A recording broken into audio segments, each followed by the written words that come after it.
Ah, what a beautiful portable heater.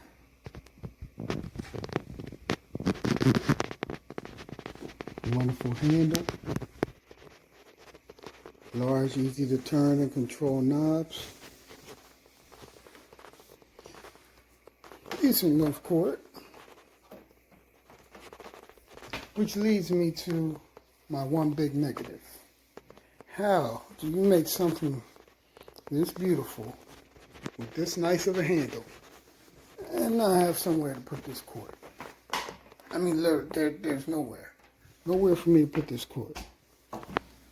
I go to carry this thing, you know, I can twist tie it and tuck it in here on the side or whatever, but at the end of the day, they should have put a hook somewhere on here for this cord. So let me get to the meat and potatoes of the device. First of all, you get instructions. Very, very easy to read. You have your power indicator, temperature control knob, and then, most importantly, your heating selection switch, which is very, very detailed. So you know what everything's doing. So we go here. You figure out where you want to turn it on. Do you just want to see a flame?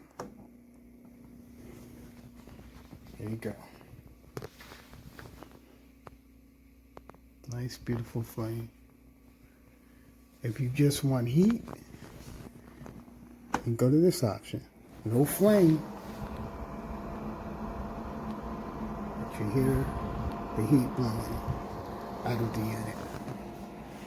And then here you can select how much heat. From off, low, all the way to the highest temperature setting. Now we'll come back here. I'm going to turn the unit back off. Now we have 2 heat and visual flame settings. So if you want low power usage, which would be 1,000 watts, and a flame, that would be your selection. If you like 1,500 watts and a visual flame, this would be your selection.